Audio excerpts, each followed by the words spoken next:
Welcome back to the channel. Today we are looking at a quick unboxing and a comparison of the latest offering from Nikon, Nikon Z8. I know I'm a little late to the party as this camera has been available for a little while, but I've never really been interested in the Nikon offering because I'm a long-term Sony shooter. Currently, I've been using the Sony A7rV. Before that, I had the A7 IV, and I've been really happy with the Sony system.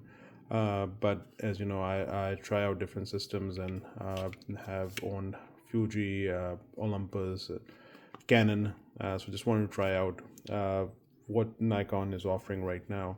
The latest, and Z8 hasn't gotten a really good reviews. Before that, Z9 came out, which was an excellent camera, but it was just too big and bulky that I was never interested in that. Plus, another reason why I did not I try out Nikon early on was because of the lack of their lenses. They have some great lenses in Z mount, but most of them are much larger and heavier than Sony counterpart. Plus, they didn't have a good third-party lens selection. But recently, that has been changed due to Tamron introducing some really great lenses. And another reason is the mega adapter, which seems to have come to basically after the new generation have become really good in adopting Sony FE lenses. So I thought maybe I'll give it a try and see how good the performance, and maybe I can switch to Nikon if that really is a good system. So starting out, as you know, this typical Nikon box. In fact, in general, I was just thinking to myself that nowadays camera unboxing is not as great as it used to be, because pretty much all of them have the same cardboard box, and due to environment friendly stuff and all, not much is in there. So starting out is there, we got English manual, some warranty stuff, receipt, a Spanish manual, this paperwork. Going further along, so here we have all the accessories on the right side and the camera on the left. So let's dig into the accessories and see what it comes with. So starting with, we have the USB-A to USB-C charging cable, or data cable if you want. The charger, the MH25A, which seems to be a similar design than back in the day from their DSLR. So still have the same connector that goes right in top, and then you have this push button where you can make it like that and connect. So one advantage of this is that you can replace this and get a power wire from Amazon, which is a very generic one. You can see the clips like there, or clips, I'm saying pins, which is a very generic one that you can get, and so that way you don't have to connect it directly. You can have a long cord running, and so that way this can sit in the table side. And then you have the main battery, ELN5C.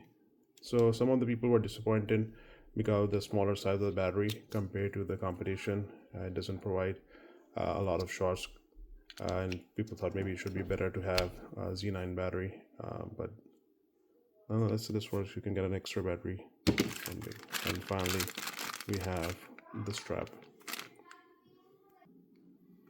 I personally never use any straps because I use the Peak Design leash, so these usually just sit in the box and never get used.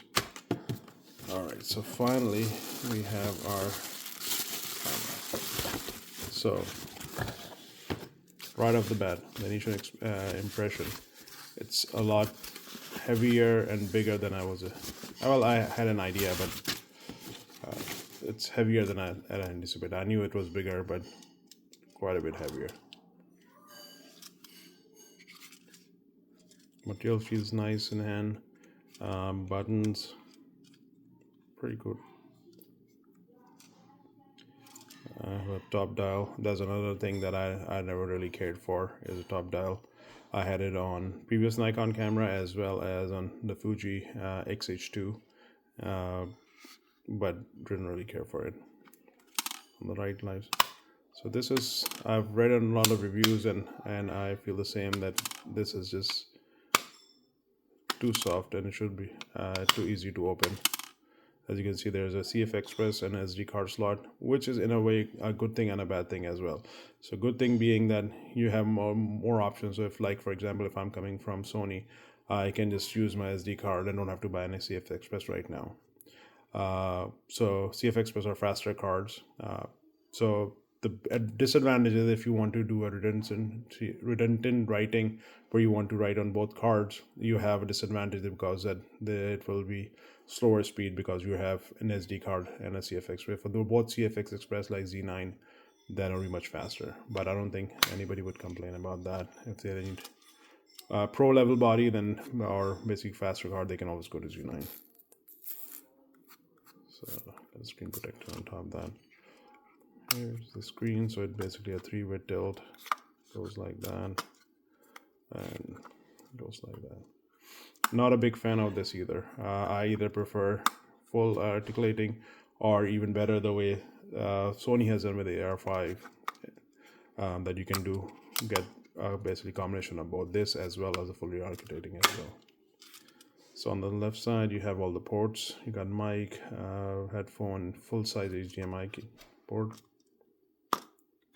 and you got 2 USB-C. This is something new that I've not seen on any other cameras too. So you can power up as well as connect, like if you want to tether it to something else, you can do that.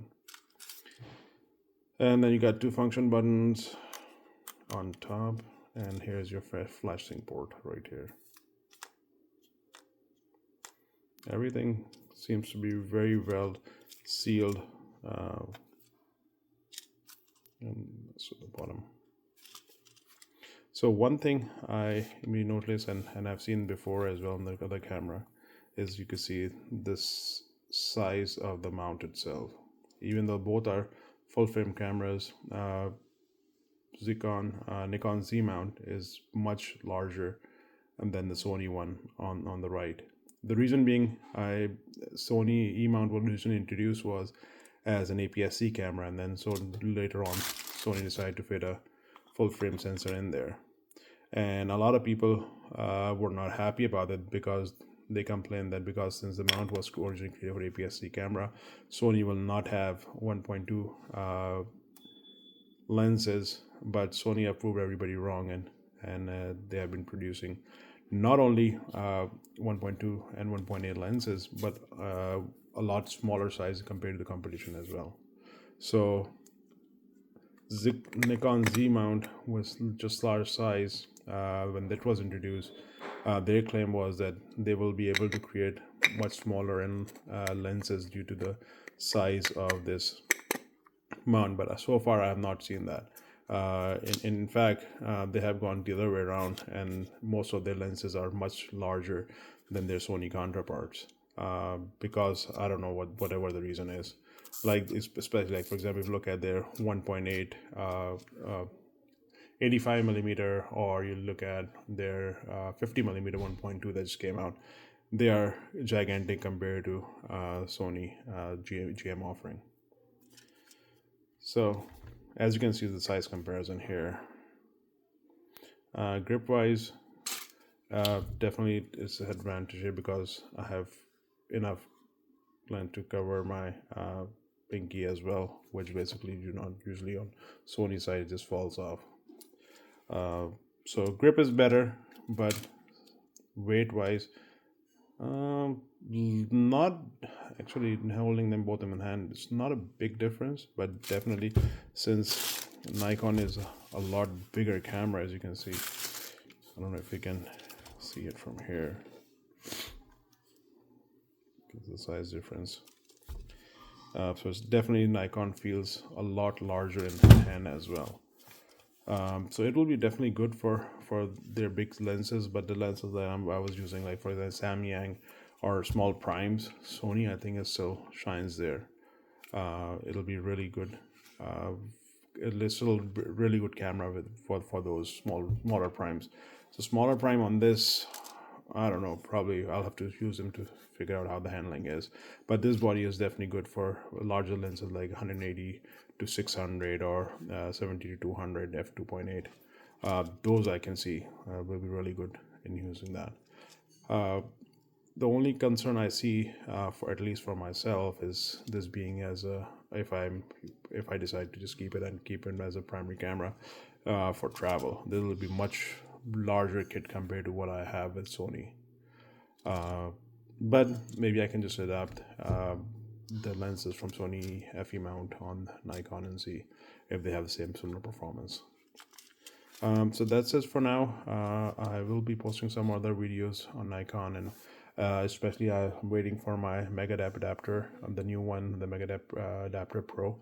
So I'll post an unboxing and also some initial thoughts on how that adapter is working with Sony FE mount, because that one of the main reason for me trying out Nikon at this moment is basically the adapter, because then I don't have to invest a lot of money in getting new lenses for Z mount and just try it out my current lenses with Z8, and if I'm fully convinced, then maybe I can switch over. Thank you everyone, till next time, see you later.